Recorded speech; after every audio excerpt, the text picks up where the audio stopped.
What's up, banana bunch? Bunch? Bunch?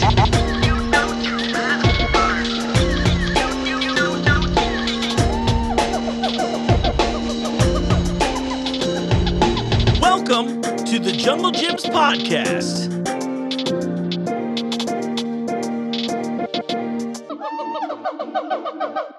What's up, Banana Bunch? You know what time it is. It's time for another episode of the Jungle Gyms podcast. I'm your host, Mark. Welcome to the show. How are we feeling this week? Well, I can't hear you, but you can email me at podcast@junglegyms.com if you really want to tell me.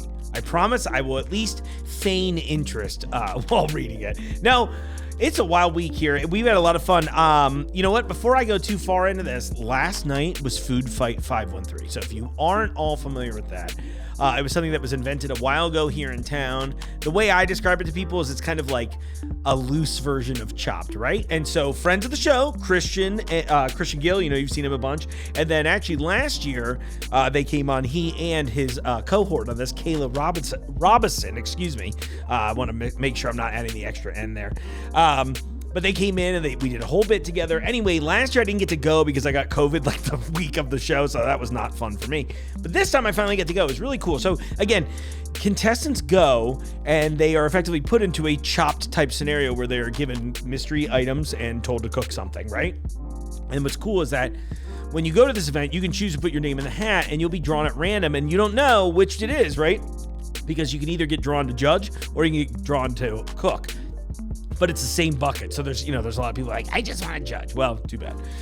But the event was a lot of fun. Jungle Gyms got involved this year. So I'm going to just throw up a couple quick clips real fast. I didn't get a ton of like incredible footage because it was crazy, but I just want to give you a feel for it. Wow! How many people?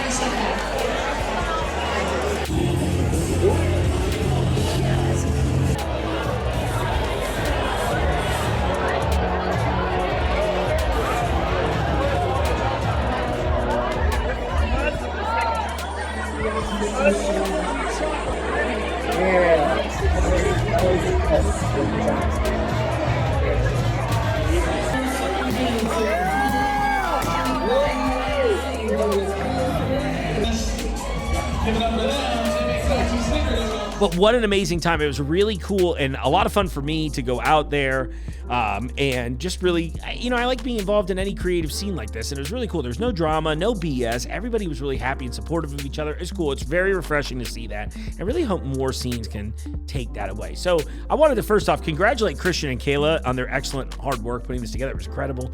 And everybody that helped put them on. There's so many familiar faces. I never feel more like a celebrity than when I go to a restaurant or an event like this where all the people are like, damn, we know that guy. It's crazy. So anyway, thanks to everybody who was there. Thanks to everybody that supported it. I had an awesome time. So many lovely people. And, I'm just telling everybody now. Well, Christian, I'll just say it to you right here. I'm hoping next time we can do one of these at the jungle. That'd be fun. But cool event. Check it out next year. Glad that we got to be a part of it. Okay. Now this is the end of January. And I got a couple things. So I talked to you all last week about some deals we're running for the Super Bowl. Well, we started early, so we have a crazy deal this week. Come and get this as soon as possible. Just ran to my buddy Pat from that's stocking for Pepsi here. It's been nuts. They're here all the time replenishing items because we're doing a deal right now that if you buy any two 12 packs from either Pepsi brands or 7-Up, so it's like Pepsi, Mountain Dew, 7-Up, Squirt, A&W root beer and the rest of the A&W line. So many options. I think I saw Big Red Zero Sugar. That hit a nostalgia note I didn't know existed. But we're doing, if you buy two 12 packs of any of those brands, you get 3 12 packs free. So that's kind of a crazy idea. Literally right here, I'm pointing at a cart that I filled up with my own purchases because I wanted to make sure I got the flavors I wanted. So, it's Code Red Zero Sugar, that rules. But it's like for the whole lineup. So now is your chance. I would definitely recommend coming in and buying that sooner than later because I know eventually the supplies will dwindle. And then I'm sure competition will follow suit and try to do a clever ad like we did. So shout out to Lou. We got a guy. Lou's that guy. Thanks, Lou. And going on that, I talked about the zero sugar thing. So my guest this week is actually This is actually a really interesting one I've been put on for a while, and I've been kind of trying to figure out a great time to air this. I think now is the great time. We'll get to what Dr. Paul's doing, but his whole thing is about, I'm reading off the cover if you're watching along. I'll be like, what? Mark has notes. But he's doing this whole thing with like glucose monitoring and lower sugar, lower carbs, but like not in an aggressive or annoying way, in my opinion. But the whole thing is for non-diabetics, so it's like, just making you healthier, all this stuff. So I wanted to bring out because this is one of my favorite low carb and high protein brands that we carry in the store. You've seen Julie on the show a few times. This is Doughjoy, and I'm bringing this up because the Doughjoy line has changed pretty dramatically since she was last on the show. They've got like multiple different breads. They've reformulated the bread. Like I thought it was good before, but now in my opinion, it is like completely indistinguishable from quote real bread. I mean, it is real bread. But I was really excited because she just came out with a line of like bakery rolls. So think like the King's Hawaiian roll, obviously less sweet because there's no sugar. But the reason I bring this up, as they put it here, 13 times more fiber, 2 times more protein, 60% fewer calories. Like one of these little fat rolls, 80 calories. It's really dense. But the crazy note here, 20 grams of fiber per roll and 12 grams of protein. Kind of cool. So it definitely fit the vibe. And I was like, okay, I'm going to snack on some of these. If you haven't tried them, I would definitely recommend it. If that's something that's like in your wheelhouse. I don't know. I'm always trying to be a better version of myself. And a lot of that comes through the things that we eat. And since I enjoy eating a lot of things, it's kind of a problem. Trying to be mindful of this is great. So I thought I'd give him a little shout out because I really love the new stuff. I picked up I've been eating the rolls a lot, and I also picked up her 3-seeded bread, which is killing it right now. And that's like 11 grams of fiber per slice. It's insane. I know how you're all eating. You also need more fiber in your diet. It's great. Anyway, let's dive in and learn a little bit more here. I've got a copy of Dr. Paul's book, The Continuous Glucose Monitor Revolution for Non-Diabetics. But really, the most important part that I took away here, lose weight, look great, and live longer with continuous glucose monitoring. Now, one note Dr. Paul wanted me to say, he'll talk about this practice in the interview itself. But if you're distant and you like what he has to say, he also offers some telehealth services too. So you can look into that if you want to do it remotely as well. And on that, let's welcome to the show, Dr. Paul. Thank you very much. I'm so glad. And here, folks, I got to show you the book here right now. Sorry, this is my copy. You can't have it. But if you ask nicely, I'll let you borrow it when I'm done reading it. Well, welcome, Dr. Paul. Why don't you tell everybody, explain it like I'm 5. Who are you? Why are you in my office today? So I'm a doc that has a medical practice in Dayton, and my focus is low carb, metabolic health, intermittent fasting, basically helping people lose weight and get healthier. And I use that with I do it with continuous glucose monitors that we'll talk about. That's so cool. Well, and at first, of course, we got to give a little love to Danielle Meyer for getting us hooked up to you. A longtime friend of mine, huge fan. Yeah. How'd you guys meet? I meant to ask you you that helps too. me with my media stuff. Oh, that's really cool. She's very talented in so many regards. Much. So yeah, that's really cool. Well, thanks, Danielle. We're glad you made this happen. Well, where do you start with this? Look, I think everybody watching along knows that I constantly think about my own weight and how to reduce it. So, like, what's your regular day like? So actually, let me give you a little bit of my background, if Please, that's okay, yeah, because I kind of got to this circuitously. So I've spent 25 years in the emergency department as an emergency physician, and I still work a day a week up at the Veterans Hospital in Dayton. And after seeing a lot of disease over the years that just seemed to be preventable, and primarily related to people being overweight and people having high blood sugars. Sure. Because blood sugar leads to inflammation, and that ends up causing all the problems that diabetics have, whether it be cardiac problems or strokes or kidney problems or peripheral vascular disease. So after seeing that for years and years, I decided to get out in front of it with my metabolic health practice. That's amazing. You know, one of the things, as I mentioned off camera, I've had a few doctors on the show in the last year or so, and I say this in a way, it should be a no kidding kind of reaction, but it's interesting to me to see how many problems are generally preventative by taking kind of advanced care of things. Yeah.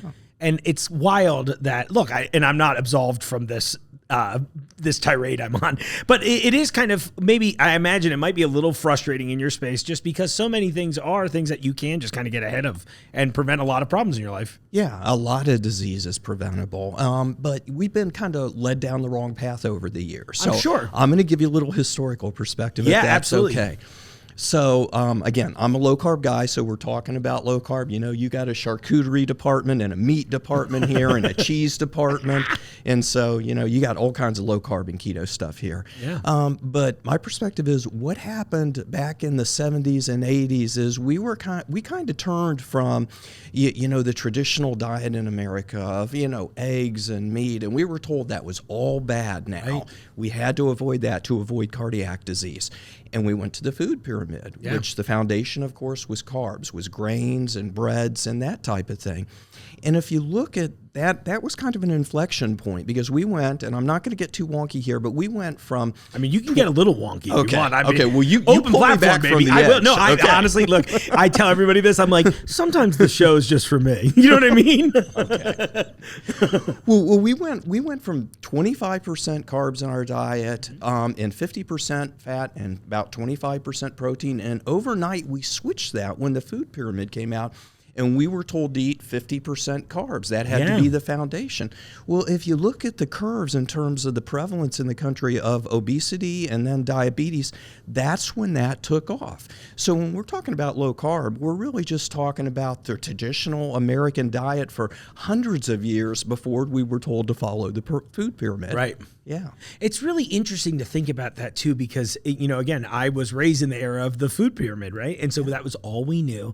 And I think back sometimes to my upbringing and I notice little things about how, like, I wouldn't say susceptible, right? But I watched like our food intake, like the types change over time. And like as a new study would come out, but I imagine that's also another hard thing where it's like, we're constantly adjusting to new data, right? And I imagine that's a huge thing in your field. Yeah, but a lot of the data is kind of pushed with an agenda. I'll give you an example. Please. The cholesterol agenda. Oh, I love this already. And pushing statins, a drug that treats cholesterol on people, the Crestors and the Lipitors. Right. And I'm not saying cholesterol is okay. I think, we need to look at all the items that are on the table in terms of what we can address. Yeah. But, we kind of got pushed in that direction by an agenda, the low cholesterol agenda. Yeah. And now I think there's some new thinking. Low carb is, some people say, well, that's still a fad diet, but, it's been around 50 years, so it's not quite a fad diet anymore. Yeah, it's a little more ingrained than that. Pardon the expression of grains, right? No, you mentioned the cholesterol thing, and I just remember one day, suddenly eggs were off the table. Yeah. And I love eggs. And I was, for everything, I've always been under the impression for pretty much everything dietarily speaking is moderation, right? Like these things, nothing is inherently evil per se, but like, yeah, listen, if my diet is 100% cheese, I probably need to go back to the drawing board. You know what I mean? Yeah, moderation in all things. Yeah. And so that's when I look at prescribing low carb diets for people. We don't, the gradations, and I don't know, if you're familiar with, but it's like, oh, keto, that's like really aggressive low carb. That's like 20, the numbers are 20 grams of carbs or less a day. I tell people, let's just moderate. You're probably eating 300 grams of carbs a day. Let's get it down to 50 or 75 or 100. You can still enjoy yourself. You can have a lot of the stuff that's out here in the store, but let's just keep it in moderation. I love that too. And I think that's a really, again, I'm no expert, but it feels like that's a healthy way to view dieting in general, right? And considering what we're intaking, when you bring up the thing about like the Lipitors and some of the agenda behind it too, there's also this big thing that I always get stuck in. And one of the things that I've been happy about making at least enough correct choices thus far to not have to be in a very serious, like, hey, everything's shutting down, Mark, you got to change everything moment. But thinking about how I'm very much of the opinion, like, again, if I change certain dietary habits, I won't have to worry about some of these things here. And I'm concerned, this is where I get on my soapbox for a second. Societally speaking, I worry that we are a people of easy outs for things. Yeah. And, to me, what you're suggesting also sounds easy. It's just like a different kind. But like the idea of being like, yeah, just take this pill instead, right? Like we kind of hit that point at some point. I feel like that's a dangerous thing. Well, and we're on the precipice of that again with the new weight loss medications right. that you have probably Ozempic, heard about. Right? Yeah. So we can. It's terrifying to me. People all the time, they're like, do you think about taking it? I'm like, no, dude. What the problem I have is I need to get over this serious thing and adjust it from a different perspective rather than, yeah, if I just take the shot, I'll lose 60 pounds. You know what I mean? Yeah. I can't imagine that's sustainable long term. It's not. Yeah, not to mention, I'm very much the type of like, what are those I've worked in enough commercials and read enough of that copy of the side effects may include. Yeah. That terrifies me. The idea that that's the thing. I'm like, yeah, you might solve one problem, but I might have 10 more leaks appear. So again, if those medicines are going to be used, as I use them in my practice, in moderation in all things. Right. Low doses, limited amounts, Sure. if you really need them. But let's do the lifestyle things you need to do first. Absolutely. And that's really what my practice has consisted of for the last 7 years. It's like that holistic approach. And I think I feel like generally speaking, people are starting to come around to that a little bit more now too, where they're like, oh, there's like you mean if I put a couple apples in my diet, that might shift the scale. I mean, I'm obviously, minimalizing it for the sake of the easy answer, but it's a noble cause too. I really appreciate it. I'm glad we got to do this. That's what I'm doing. I'll be honest with you. That's why I'm doing this. It's like, I'm kind of at the end of my career, but this has been a lot of fun, and I've had a lot of patients, and I don't want to sound trite about it, but it's like their lives get redirected, and they get healthier, and they get to do things that they couldn't do before, and so it's a lot of fun for me at this stage of the game. Oh my gosh, I bet. And is that what drove you to write the book in the first place? Yeah. So what happened was, I moved from the emergency department and opened a metabolic health practice. And after researching it over a period of years, I believe, low carb is the way to go. So can we talk a little bit about the reason people should consider low carb? Oh, I would love that. Yeah. And again, it's the insulin resistance thing. Sure. Have you heard that term? I've heard the term, and I know very little about it, Okay, so if I can explain what insulin resistance is, what happens is, and when this diet changed in America and we began eating more carbs, what happened was our blood sugar started to rise. Okay, and when your blood sugar goes up, the pancreas, the sweetbread right here, releases insulin. So far, so good. That insulin is supposed to drive that blood glucose into your organs. And when you think organs, think muscles, Sure. Because muscles need energy to contract.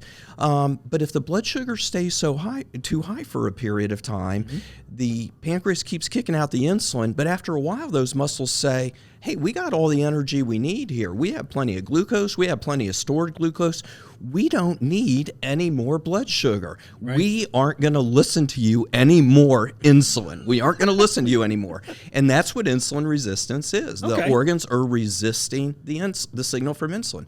So what happens with that high blood glucose? Well, it's got to go some way, because if it just kept rising, that would kill us. So it goes to the liver, and it gets converted to fat. And then it gets deposited around the middle. You've heard the term fatty liver, maybe? Yeah. So that's how people get fatty liver. So it's not intuitive. It's from blood glucose rising and get converted to fat. So it's not fat that causes fatty liver disease. Yeah. It's actually elevated blood glucose for a period of time. So what I do with my patients is try and reverse that process. Yeah. And the way we reverse it is we just try and bring that blood glucose down with the continuous glucose monitors, low carb diet. We'll talk about that. And then after a while, what happens is those organs, they don't see as much blood glucose around. And they're saying, hey, come on, insulin, now we need more blood glucose. So the insulin resistance is getting converted to insulin sensitivity. And that blood glucose is getting sucked back up into the organs. Wow. But after a while, maybe there's not enough blood glucose around. This patient has done maybe a good job on their low-carb diet. And so all of a sudden, those muscles start looking around for another source of energy. And it's like, hey, we need energy here. Where are we going to get that? And then they look down here. Got those and fat they stores. See the fat stores, exactly. And the fatty acids around the middle start getting broken down to supply energy. And that's when people lose weight and their metabolic health gets a lot better. The analogy I use, which is really simple and it helps me remember how to approach this, is the bear that's getting ready for winter. So it is out foraging on berries and it is getting all those carbs in, roots, and it's fattening up. So it fattens up and then it goes and hibernates. So, again, the blood glucose gets converted to fat, lays down a lot of fat, then it goes and hibernates, and it lives off that fatty acid for 6 months. Well, we don't do that, okay? But I would love to, by the way, if anyone's out there, I could use a few months hibernation. Yeah, you're right. We would all love that, wouldn't we? Yeah. I'll finally get my reading done. There you go. And then what happens is the bear comes out in the spring and it's, lost a lot of weight. So we're just on a mini scale trying to reproduce that for our patients. So we do it with low carb diets. we do it with some intermittent fasting. And, I'm not talking about crazy fasting. You don't have to fast for 3 days. Right. Most of my patients start, it's like, have you fasted before? No. Okay, well, let's try 12 hours overnight to start. Yeah. And then maybe we'll push it to 14 or 16. Most of my patients are just on 16 hours of fasting or so. Yeah. And that seems lowers, pretty common these days. It Like an is, 8-hour eating window seems like perfect. Yeah, it seems like a good window. Yeah. 2 meals a day, a lot of people, that's what I do myself. Yeah. I push my first meal till late in the morning, early afternoon, and then have dinner with my family. So, that's a great plan. Go ahead. Before I go too far on that, I've always been curious about this, or at least to get more information, because I always feel like it's conflicting. But, you mentioned the 2 meals a day thing. And I know sometimes people will be like, well, for the sake of your metabolic state, you might want to have 4 small, tiny ones throughout the day. Is there any... maybe validity is not the right word, but is there any validity to that? Or do you think that... Yeah, you're going to get my opinion on and this, that's what I would like. Yeah, exactly. Okay, and I got to be careful here because of course, I'm a jungle gyms right now. Okay,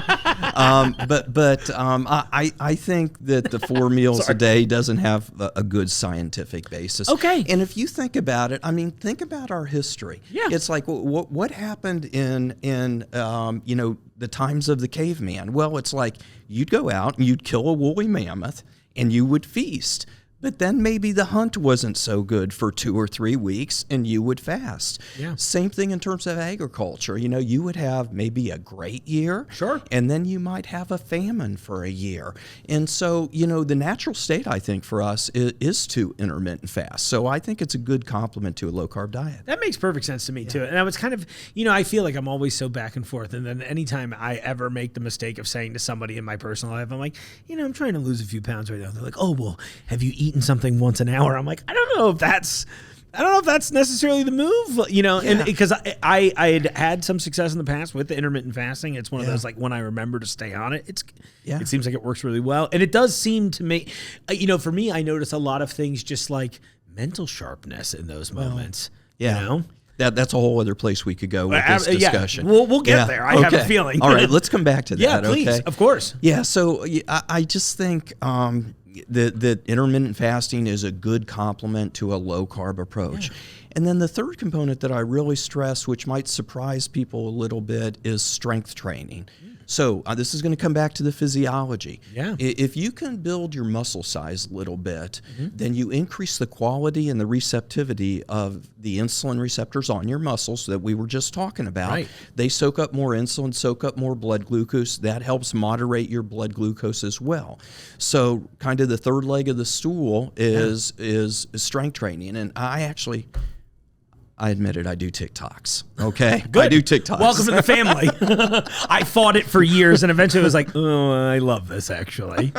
So it was fun, but the one TikTok I did that got the most views, like over 1 million views, was get off the gosh darn expletive cardio machines. Right. And it wasn't mean, it didn't mean don't do your cardiac work at all, but, focus on strength training, especially for middle-aged and older people. We're losing 7% of our muscle mass every decade to begin with. Yeah. So let's go ahead and focus on building strength, and that will help you with your insulin resistance. And that's another aspect of being in the emergency department. I see a lot of people that have had falls, and it's just because they don't have the leg strength to hold themselves up.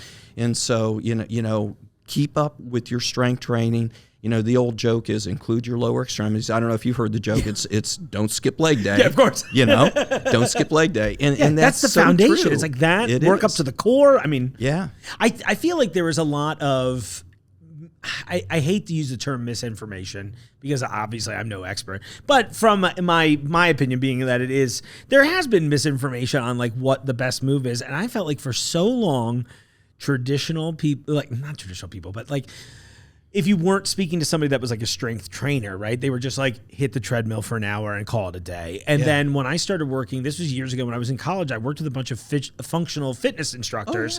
And that changed my view on all of it, where I was almost to the point of, well, I am kind of with that. I was like, oh no, skip the cardio in the traditional sense and go hit the weights instead. And there's so many silly benefits. So look, I have a handicap. I don't bring it up a ton, but it affects the way I walk. But I can tell you, dramatically, like just my functional motor skills are improved so much by just hitting the gym a couple times a week to do a little leg training. I mean, it's silly as it is, but it's enough to be like the difference between me falling is maybe an hour in the gym. Yeah, I think it's critical, and especially, again, as you get older, build that muscle mass in your lower body. 60% of your muscle mass is below your waist, so that's what you want to do. And I don't say, completely ignore cardiovascular fitness. The American Heart Association says that you need either 90 minutes at about 65% of your maximum heart rate, or 75 minutes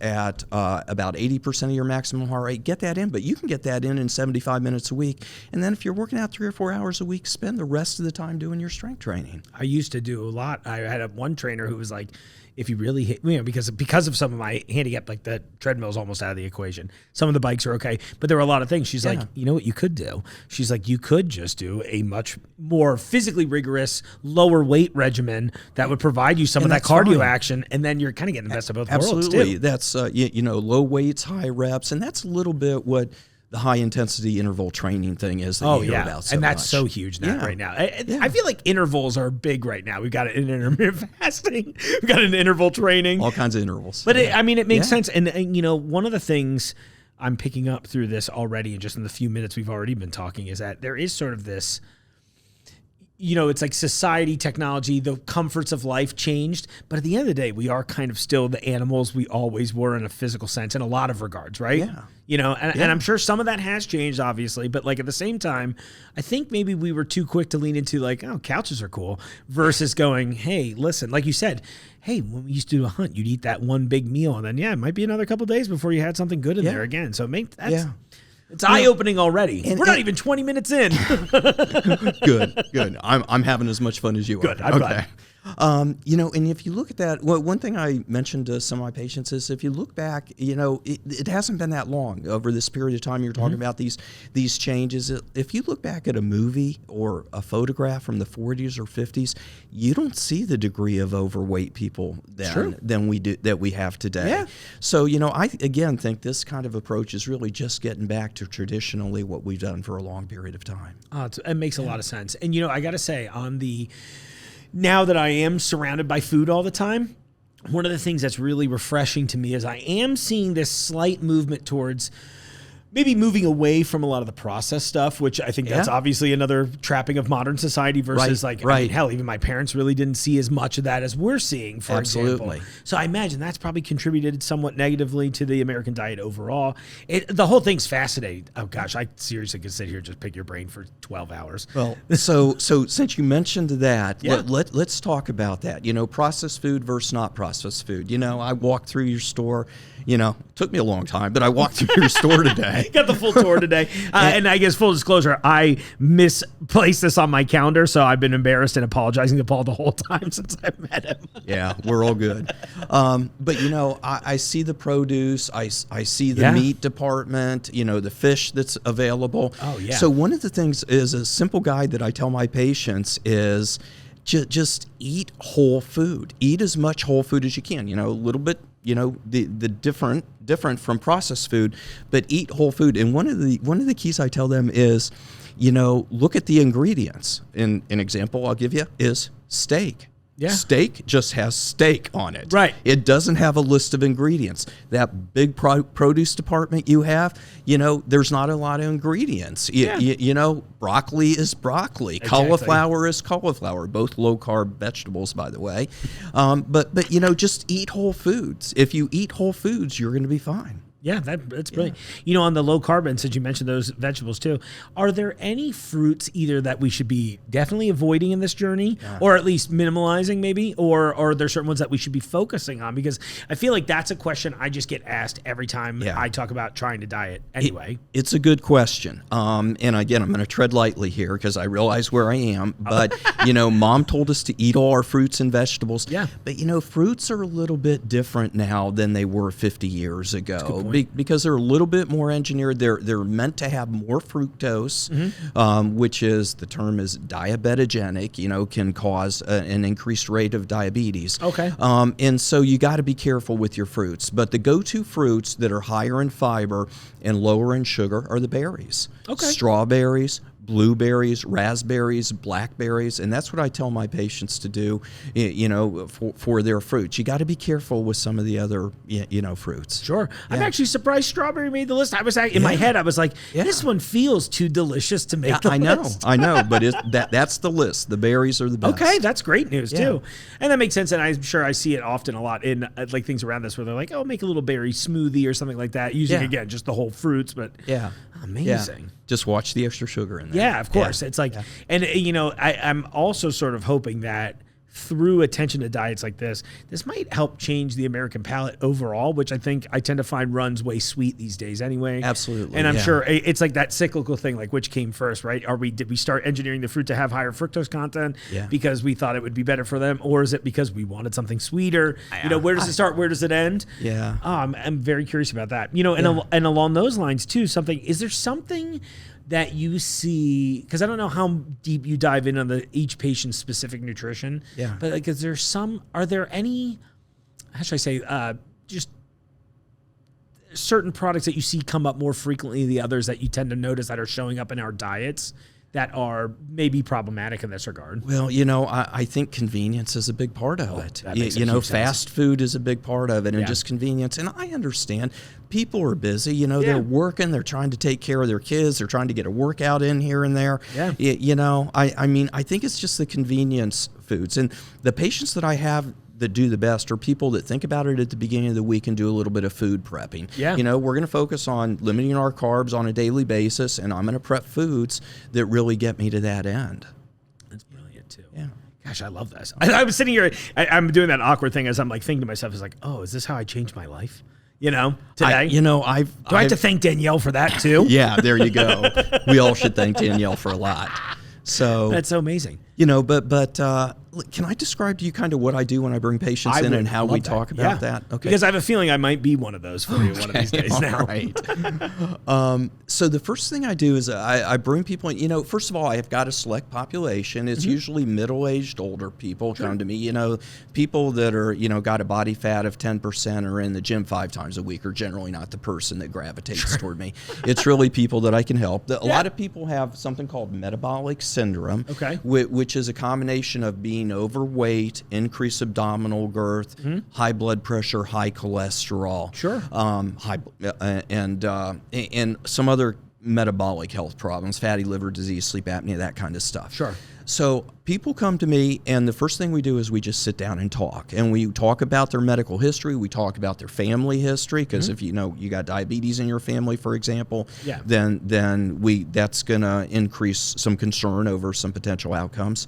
And then I put a continuous glucose monitor on them. Okay. And I say, don't change your diet for 2 weeks. Let's see where you live in terms of what's going on with your blood sugar. And they get 24/7 readings of their blood sugar. I can also look at those remotely. So, I don't want it to be too scary, but, Big Brother can be watching. Of course. A lot of people actually like that accountability, that somebody's keeping an eye on them. I think it's one of those things that's a little underrated in this, that I think for a lot of us, we could use just another set of eyes, know?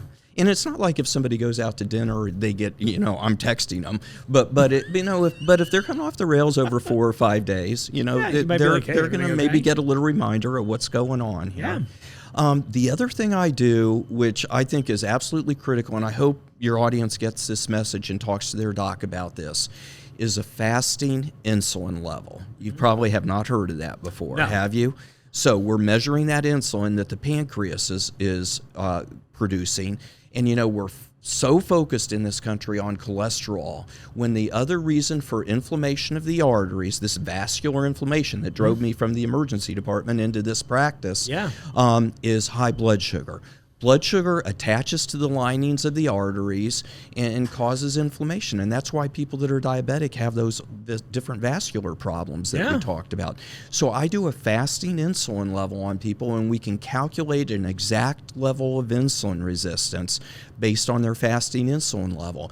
And based on 2 weeks of continuous glucose monitor data and a fasting insulin level, we can find out exactly where they are, and then we can go ahead and put a program together for them with those components we talked about, low carb, intermittent fasting, strength training, that will help them meet their goals. That's so cool. Yeah.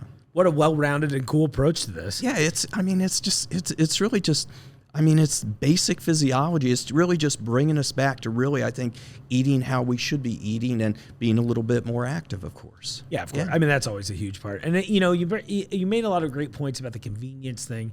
And I think about one of the struggles I've personally run into is that, like, especially post-COVID, the option to eat healthy after a certain time of day is very difficult, especially if you're on the go in particular, right? Yeah. Like, if I prepped, I'm good to go, right? And I go home and like, all right, got a little chicken, got a little veggies. Yeah. But if not, and and these days it's like after 8 o'clock, you're like, good luck. Yeah. It's either hit the grocery store, and then I work in one, so you can imagine I'm trying not to spend more time than I have to. Yeah. Yeah, I can understand. But no, it's a really good point. And again, I know I'm sitting here having that thought with myself. I'm like, oh, a lot of these things are just so simple and obvious in a lot of regards, but we're just not doing them. We need someone like you. We need that accountability from you. Yeah. I need those texts every 5 days. One of the reasons this practice is working out so well is because, and I'm not being negative about the primary care docs in their office. Of course. But I'm going to talk about medicine here for a second. Yeah. When I got out of training, 35 years ago, there were a lot of docs that were still in their own small private practices or small group practices. Sure. And now, and again, I realize it's just the way American medicine has evolved, but they're often now employed by either large health systems or sometimes the big bad private equity guys. Sure. And so their schedule is regimented. You know how it is. You go in, you got 20 minutes. You might only see the doc for once or twice a year. Right. It's a limited period of time. They've been relegated, and they don't like it. Again, I got a lot of friends that are primary care docs. They've been relegated at times to disease management, which is, how are we going to manage your hypertension? What are we going to do about your blood sugar? Oh, do we need now to add this medicine now for your cholesterol? As opposed to getting to the root cause of the issue. Right. And so I compliment really what they're doing. It's really just, I'm not replacing them. They provide a great service, but I'm trying to complement what they do so that we can get at the root cause of the issues. And quite honestly, they love it when I help a patient and they can take them off their blood pressure medicine. Of course. Or their cholesterol is down now. Yeah, because I would imagine even those, again, we're all kind of at the mercy of this like 24/7 kind of grind mindset, right? Yeah. So I imagine for them too, because I would guess that most people get into their careers because of a passion they have to, especially in your field, right? Like you have a passion to help people and do right by them, right? And I would imagine even those people in those kinds of practices are probably in the same place. But like you said, they're running into a different, right? They're absolutely restricted. And they're like, what is the best thing I can do for this person as quickly as possible? Right. I can't dive into it the way I want to. I totally understand, and hearing it this way is really eye-opening. They're doing everything they can for their patients, at times also referring them to me. Yeah, which is great because, again, it's a fast casual. There's a place for it. Yeah. But I think the thing I keep coming back around to really is just that, a little extra preventative care in a few spaces could be enough. And I think we just don't think often enough about what we're intaking. Right. We're looking at, maybe we're looking at it too frequently as a source of enjoyment rather than a source of fuel and based on necessity. Yeah. I touched on this disease reversal process in terms of, being able to bring down blood pressure or bring down cholesterol. One thing that I work with a lot of patients on is reversing prediabetes. Sure. So a lot of time, unfortunately, we've kind of accepted prediabetes in this country as well. You're pre-diabetic. We'll keep an eye on that for a while. Right. In my mind, if you're pre-diabetic, lights and sirens should be going off. Sure. Because you can reverse prediabetes completely and avoid ever progressing to diabetes. Now, once you're diabetic, it's very hard to reverse diabetes. And so I don't even think diabetes is reversible completely. You're still going to have some insulin resistance. Sure. Though I've worked with a lot of patients, we've been able to lower their insulin dosages and get them off medicines. But one message I wanted to get out was for people to understand that if you're pre-diabetic, you can reverse prediabetes so that you never become diabetic. But you got to get busy with these things that we talked about. Yeah. Yeah. Oh, I already said, I feel so bad because I'm just sitting here going like, all right, I've updated my personal checklist to all the things I need to be doing that I haven't been taking care of properly. These are general comments that I make. No, okay. I know, I love it. No, and I know you're doing a great job of it. I'm just doing that thing that I should have done. Look, I love getting on my soapbox here every so often, but a lot of times I get on the soapbox because I need to hear it as well. You know, okay, good. When I say everyone, I'm including myself as part of the problem. And no, this is really, it's one of those things where I'm like, I'm really glad we had this because, you know, it's that time of year, right? You know, it's beginning of the year. We're all thinking about, and I try. Yeah. I'm definitely one of those. I'm like, I don't do resolutions. I just try to be better all of the time. But then sometimes it's difficult to do. Yeah. And then the start of the new year is always an opportunity. Yeah, it's a little refresher, a little restart on it. Oh, yeah. This is going to be amazing. Can I show you how this thing works? Yeah, I was so excited about this. So, yeah. And so for those of you listening to the audio version, I should be very clear right now. This is a constant glucose monitor, right? Correct. Okay. Yeah. So continuous glucose monitors were originally developed for diabetics to help dose their insulin. Okay. And they're very effective in that regard. You don't have to finger prick yourself 3 times a day then. You get a 24/7 reading. So these are the devices you see on the back of people's arms. Oh, yeah. You know, and basically you just scan them with your phone and they will tell you what your sugar is at the moment and then give you a readout of where your sugar's been for the last 24 hours. Oh, wow. So I use them in non-diabetics and pre-diabetics because a lot of people have insulin resistance going well before they're even pre-diabetic. Sure. So again, people come into the office, we go ahead and put a little antiseptic on their arm. We love a swab. Yeah. And then you just go ahead and apply this and it'll stay for 2 weeks. Now, does it prick the skin? Yeah. Okay. Oh, I'm having difficulty with this one for some reason. Don't do this. Once the camera's on, that's how it always goes. There we go.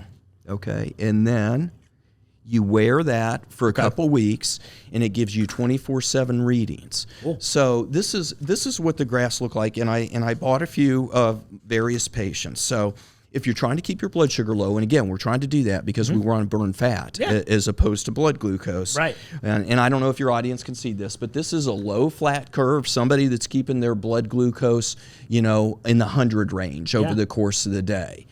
But before you go too far, so is that a good range to be in? That's a good range to be in, yeah. So, and again, you want to keep your blood sugar low. You get in the 60s, it's a little bit low, but anywhere between 70 and 100 is a good range where you're going to be burning fat. So the reason the CGMs, I think, are very valuable is because if somebody sees that they did something like this. Oh, yeah, and have a huge peak like that. Yeah. And you can correlate it specifically with whatever food you had. Interesting. And the response is somewhat individualized, meaning that what affects me one way might affect you differently. Yeah, absolutely. And this is actually one of my curves that I'll share, which is I did well during the day, but then I had a little bit of an indiscretion in the evening, as you can see. And I know, what that was, and now I can avoid that in the future. Yeah. And again, the patients follow this along, and they self-correct, but the doc can also look at it and know what's going on with the patient as well. Oh, that's really cool. Yeah. That's amazing. And so it's like, and it's crazy to me to think that you could sit there and go, oh, I know exactly. I had 3 bites of ice cream. That's what that spike is, right? Yeah. One thing I will mention, though, is once in a while you'll see a spike when people are exercising. So you see a whole physiological response. So the reason for that is it's kind of a fight or flight phenomenon. Okay. In that when you're exercising, your adrenaline goes up, your cortisol goes up a little bit, and that's going to go ahead and squeeze out an extra little bit of blood glucose in your system, stored blood glucose called glycogen. Okay. So you'll see a little rise sometime when you're exercising, but other than that, it's pretty much dietary based. That's beautiful. Yeah. It's crazy to think that, again, I know I keep saying this, but it's just so funny to hear it put in perspective a little bit where you're like, again, so much of this is controlled by just simple things like diet. Yeah. Like, hey, maybe skip the soda and have a water instead. Right. Yeah. The thing I like about low carb is that, and I tell my patients this, and this is my perspective, is that for years we've been told, well, you just got to restrict your calories. Right. You just got to take in fewer calories. Yeah. It's called the energy balance model of losing weight. You basically take in less than you expend. Right. Well, I think it's a lot more complicated than that. It's a hormonal system, and that's why I think low carb, lowering insulin resistance is a better approach. Yeah. And the other thing with the lower carb approach is you can always eat something. With calorie restriction, that's not the case. You know, you got to limit your calories, and when you hit that limit, you can't eat anymore. Yeah. But all my patients, I always tell them they can always eat something. Now, it might not be a carb. Yeah. You know, you might not be able to have, you know, a potato tonight, but you know what? You can have some steak, or some lettuce, handful of nuts or something like that. Exactly. And then we have those outs for, you know, people, I need something sweet. It's like, okay, try some dark chocolate. You can have some chocolate, you know, but have some dark chocolate, you know, 65%, 70% cocoa, and do it in moderation. And then you get that sweet tooth satisfied. Yeah, that's a great point. Yeah. And you know, something I think about my previous dietary successes too is that, in my experience at least, I always found that my palate did change over time. That you're like, you crave it less. You'll grow I have a bad sweet tooth, right? Yeah. And so knowing that it's like, you could, you know, if you adhere to this, and it's not even that long of a time. I remember like a couple weeks and being like, I didn't think about dessert tonight. You know, it's a lot. Low carb is a, you know, I don't want it to seem like it's some kind of cult, but it's a lifestyle change, you know. But if you are starting a cult, I'd like to join for at least a little bit. No, I'm sorry, but you were saying it's a lifestyle change. Yeah, it's basically a lifestyle change, and people go back. You know, the curves help because if you eat a pizza or a donut and you see that, as my patients say, you can't unsee it. Right. You know that is what's going to happen to you long term. Yeah. And so basically you modify your own behavior and you don't want a lot of those foods. So it's much easier. Hey, can we go back to the brain issue? I would love to go back to the brain issue. I'm excited about that too. So this is a big topic recently, and let me give you the foundation for it. And it is low carb. Some people push this into keto, and they believe that it solves a lot of the mental clarity issues that some people have. Sure. Now, the foundation for this is this.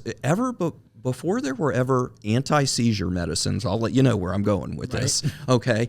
The only way to treat seizures, we're talking about back in the 20s and 30s, there were no medicines around to treat seizures. So kids with seizures, pediatric seizures, were treated with keto diets, low carb diets. They were the only thing that would lessen the number of seizures that the kids would have. Now, you know, in recent years, we have, you know, medicines, though there were still some major pediatric medical centers that advocate keto diets in addition to the medication that kids are on for kids that have bad seizures.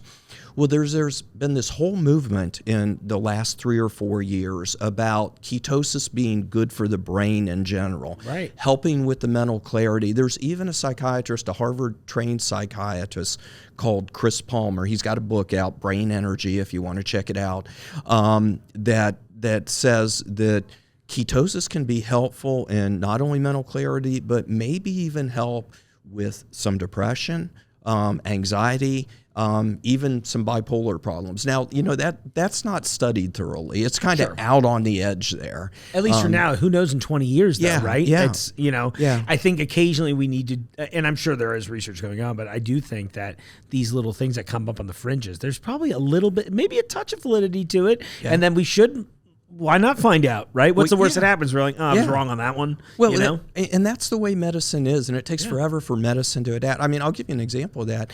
You know, peptic ulcer disease, ulcers in the stomach, you know, 30 years ago, it was just, it's just too much caffeine, too much alcohol, too spicy a food. Yeah. And then we found out most peptic ulcer disease is related to an infection. So, it's a huge change. And now you treat it with antibiotics. And that's why, you know, when I was going through training, I was in surgeries where we were cutting out part of people's stomach. And we don't do that anymore. Right. So, because we know how to treat that problem effectively. It's crazy to hear that even in your own career, you've watched it change that dramatically. Yeah. And that's good, I think, for all of us to keep in mind, too. Yeah. That there is a little bit of, what I like about what you've been telling me so far, too, Paul, is that, like, you've got this nice foundation based on who we were historically as just humans, long scale, while taking modern trappings and like applying this combination therein to say like, hey, some of these things really work, and here's a couple ways to facilitate. I've been fascinated the entire time. Good. Before we finish up, can we talk about what is a mania these days with the weight loss medications? Oh, yeah. Okay. I'm so excited because I'm going to just send this clip to anyone that tells me to take Ozempic. Okay. All right. Okay. Well, That's not a medical professional, to be very clear. Let me give you my moderate thoughts on this. Yeah, please. Okay. First of all, let's talk about how these medicines were developed. They were first developed for diabetics, and it was found that they lowered blood sugar, but they didn't cause really low blood sugar. Okay. And the manufacturers, the pharmaceutical companies, noticed that those patients lost weight. Well, then, like any good pharmaceutical company would do, they went back and did studies on non-diabetics, Sure. and blood sugars did not go too low, and the patients lost weight. So subsequently, they got marketed as weight loss drugs. So Ozempic is for diabetes. Have you heard Wegovy? Yes, Have that's you the heard? other one I keep seeing ads Yeah, for now. Wegovy is the exact same medicine, and it is for just weight loss. You don't have to be diabetic. And then there is a generic compounded medicine called semaglutide that we use in some patients, because if you don't have insurance coverage for these medicines, they're very, very expensive. Sure. Yeah. And then there's an analogous, Mounjaro is for diabetics. Okay. There's a new one you're going to hear. If you haven't heard much about it yet, you're going to hear more about it. It's called Zepbound. Okay. And it's the Mounjaro derivative, and then there is a compounded generic for that as well. So how these medicines work is they slow gastric emptying, and that's a fancy way of saying your stomach stays fuller longer. Oh, okay. Okay, and then they also lower blood sugar, like we talked about, so you're burning more fat. And then the third thing they do is they do have an effect right in the brain, the hypothalamus, which is the hunger center of the brain, so they decrease hunger. Now, the problem with these medicines, the biggest problem is, if you stop taking the medicine, you will have weight regain. 60-70% of the weight you lost, right? Which means, in my mind, you should not go and just look to take a medicine. You really need to do this as part of a program, preferably a program like we've been talking about. Yeah. But you got to be careful if you start these medicines, because if you just go and are looking for a shot, you could become dependent for a lifetime on these medicines. Right. The other thing that's going on with these medicines is they cause a loss of muscle mass. So we've been talking about strength training, and they will cause a loss of muscle mass. And again, as you're getting older, you're already losing that muscle mass as you age. So you got to be doing some strength training while you're on it. Sure. So I know I don't want to be too much of an advocate of the medications, but I do think at times they have their place. Sure.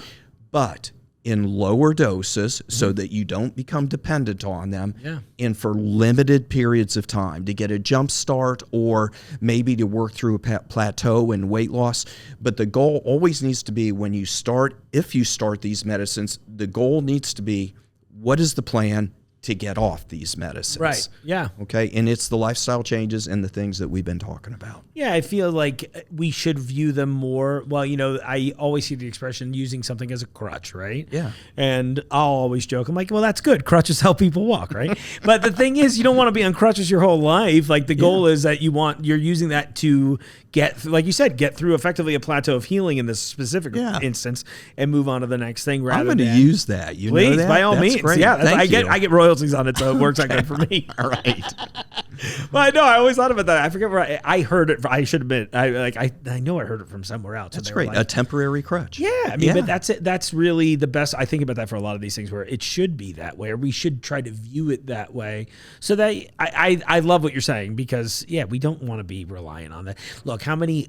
I think about I don't have too many elderly people in my life, but I think about their pill cases, and I think to myself, that seems maddening. I don't want that in my future. You know what I mean? And I'm sure to some people, maybe it's an inevitability in certain regards, but it sounds like maybe if we just wrangle some of this stuff now, maybe it's less likely to happen. So that's one of my favorite words, actually coined by a friend of mine out in San Diego who does what I do in California. De-prescribing. One of his favorite things to do is, we got that patient off their insulin. We got that patient off their high blood pressure medicine. That patient doesn't need cholesterol medicine anymore. De-prescribing is a great term. That's perfect. I feel like something we should ascribe to, right? Yeah, we should. That's great, Mark. It's like, listen, if you need Yeah. marketing buzzwords, I'm your guy. Yeah. That's amazing. Yeah. I'm really excited to read this, Paul. I think you've look, if I'm just being honest and transparent as I always try to be on the show, the weight loss thing's been a struggle my whole life. And, having the handicap hasn't helped because it's impeded a lot of my physicality. But like now that I'm hearing it again, I'm like, oh, I probably could just regulate this by making better dietary choices in general. Yeah. I'm incredibly excited to read the book just to dive in. Yeah, I'm trying to think. I'm like, all right, well, and then how do I sign up? No. Well, since you mentioned, so my practice is in Dayton. Yeah, please. The website is metabolicsmd.com. So it's the word metabolic, METABOLIC, Cool. Metabolicmds.com. Awesome. I go by Dr. Colo on Twitter and on Facebook and YouTube. So you can look up my channels there. Perfect. This has been a lot of fun for me as I'm, heading down the long stretch in my career and being able to help a lot of people. And that's been the nicest and most refreshing part about this. And I think, look, let me just put this out there for the audience. This is a Mark opinion real fast. I think a lot of us get scared of doctors because they occasionally deliver bad news. But something I've learned as I've grown up is that if they're giving you bad news, it's your fault. I mean, you're just here. Not all the time. No, I know, of course. Yeah. Okay. But for the things I think we're really afraid, right? Like, because I imagine for a lot of people, look, we have dedicated so much of American culture just to diet culture to a certain respect anyway. So I can't feel anything other than a lot of us are afraid to be like, maybe I'm a little fat right now. You know what I mean? And maybe I'm professionally fat. And it's not something I wanted to be, right? So I'm always trying to, every time I get an opportunity to talk with someone like yourself, I'm doing it not just for me to learn something new and to share that information with the audience, but I'm kind of secretly also hoping that it gets us over some of these little base layer fears that might prevent some of us from actually getting some of the help that we actually need. I got to comment that's a great insight. And I got to say this delicately too. So the majority of my patients are women. Mm-hmm. Women seem to get it. They seem to understand that they have risks and they want to prevent those risks. Unfortunately, the guys a little bit more. It's kind of like I don't want to know about that. Yeah. I'll deal with it when, unfortunately, it might be a crisis. For sure. So one of my goals is to try and get more men involved in understanding these things so that they can reverse their risk before it's too late. I love that. Beautiful. Yeah. Again, well said. Very noble of you too. I appreciate it. We need to hear it. Sometimes it's hard to hear, but that's okay. Because, I always look at it like this. As somebody who has spent a lot of time in hospitals throughout his whole life, you can't like you said, you get to crisis mode. Those are not easy to deal with. They're not fun to deal with. No. It's way easier now to have this information where you're like, hey, Mark, listen, I see you've been enjoying yourself. But, and it's like in the emergency department. I mean, people have moments. You're fine one moment. It has given me a perspective of how fragile life is. Mm-hmm. Because I see people, they're fine one moment, literally, they're fine one moment. I got to tell them they have cancer the next moment. Sure. They're fine one moment, now they're having a heart attack. Sure. And so, for people to be, basically just increase your knowledge base on this stuff. Yeah. And knowledge is power. And if you have more of an understanding, then it'll likely motivate you to act on it. Beautifully said. Yeah. I love that so much. Where is the book available? On your website, obviously, right? Yeah, on the website, metabolicmds.com.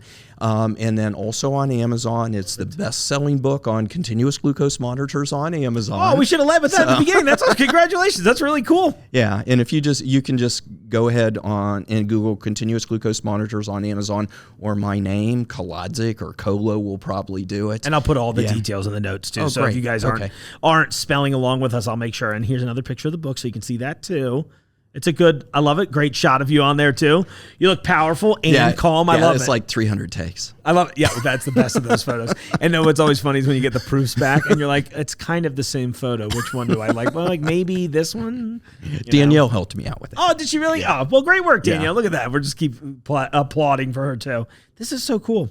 Well, I'm so glad you came in today, Paul. Thanks for having me. I'm sorry about the schedule snafu, but I appreciate you being cool about it. Yeah. I'm going to keep hating myself publicly. All right.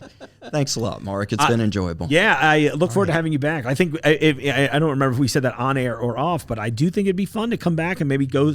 I'll try curate a couple products because I've been hot on all the different water variants these days. I would love to see if we can't come up with at least your opinion. You know what I mean? Yeah, sure. To dive in a little more factual in there. Maybe you can help us drive some more interesting choices. Okay, sounds great. See you soon. See you soon. Thank you.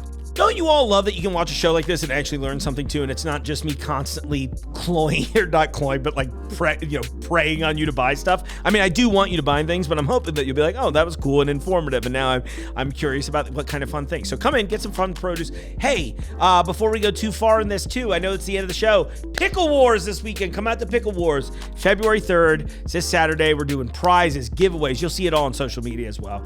It's going to be a lot of fun. Oh, I think it's at least, I'll say it this way, at least 11 different pickle vendors, free samples, contests. It's going to be nuts. If you came last year, it was crazy. If you came to the one that we did with Urban Artifact this July, that was also a lot of fun. We're just going to keep trying to ramp up the picklosity repeatedly. So shout out to AJ and his team for putting this together. And hey, on that note, I'm out of here, okay? I'll see you all out there in the aisles. The Jungle Gyms podcast is recorded in the WJJI studio inside Jungle Gyms International Market in Fairfield, Ohio. The Jungle Gyms podcast is produced and hosted by Mark Borison.